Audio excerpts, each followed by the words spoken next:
Hey guys, Tactical. This is gonna be part 2, finally, of the Moment of Impact video from my Culture Clash series. And basically I just wanted to talk about like my initial getting home and then like my first week home. So, if you've been following along at home, you know that my family was expecting me to get back in June. I didn't tell them I was coming back early. Then I finally told my brother-in-law, so we set it up to where we actually surprised most of my family, and it went about like you'd expect to. My mother was like all emotional and stuff, and my dad was like, "Hey, welcome home." My dad has a very dry sense of humor, which is awesome. But, you know, initial family greetings kind of went as you would expect them to go.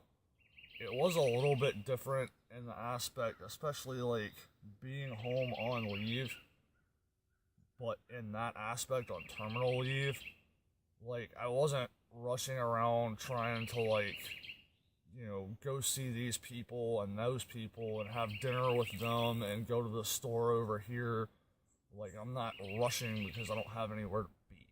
And it was nice. It's like when you get home from work and you grab something to drink and you plop down in your chair and you feel all your muscles just let go and you just relax.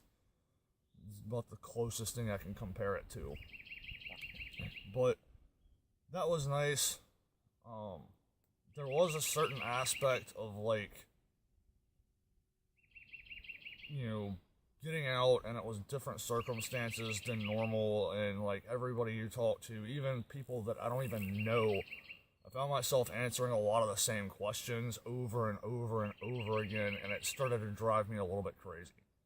So that is definitely something you can expect. I don't know how you could possibly mitigate that, but, it's a thing you're going to have to deal with. But I also kind of found myself in a situation. It was great to be home. It was great to spend time with the family and everything, but I did find myself kind of itching to go to the next thing, and that was for a couple of reasons. One of which, for me, I have a friend of mine who I understand their personality.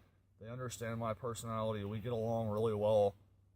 They've done a lot for me. I've done a lot for them, and we already kind of established the fact that she was going to provide me a landing zone when I got back.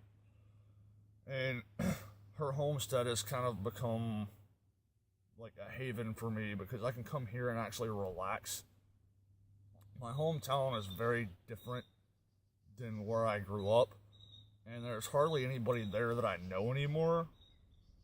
So I was really kind of itching to get up here, which is the homestead that I'm at right now, the Holler Homestead. So I was itching to get up here just because I know I can come here and relax and start to kind of wind down a little bit. When I got back, I was still really high strung.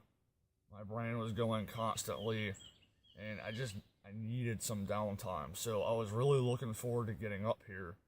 And I've been doing a lot of work since I did get up here, but it was nice to be able to get that chance to get away from everything and relax and, go take the goat out and let the ducks out and feed the dogs and everything else.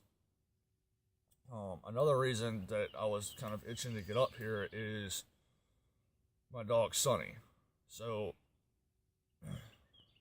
my friend Nicole rescued Sunny about a year and a half ago, and she said that the dog would be a great fit for my personality. And I had a chance to come up here last September and spend some time with the dog, and we got along great. So since I've gotten back, and I've actually gotten up here to get Sunny, like we've been traveling a lot together, and I love that dog to death, and she's been great. So it's nice to have Sunny around. Like, I try to get her on video, but she's off chasing chickens or something. So, anyway, that's kind of another thing too. Like, I don't know if you're getting out and you have a dog or a cat or whatever, or think about getting one if you don't. it's very nice to have another companion, especially if you don't have family. Like if you're not married and have kids or anything like that, it's definitely nice to have a companion to do stuff with. So at some point in time today, I'm gonna grab Sonya and we're gonna go take a walk and look at a piece of property that I'm looking at possibly buying. So that's another thing. But I'd say just to kind of recap on stuff, just, when you first get back, just expect to be asked a lot of questions, to have to repeat yourself quite a lot. It will get irritating, and then just try to find some place that you can take a mini vacation that's maybe by yourself or with close friends or family or something, just to kind of get some separation and give yourself a chance to wind down a little bit. I definitely needed it, especially since I was coming back from a really high-paced unit overseas. Like, I needed some serious wind down time. So, anyway, till next time, guys.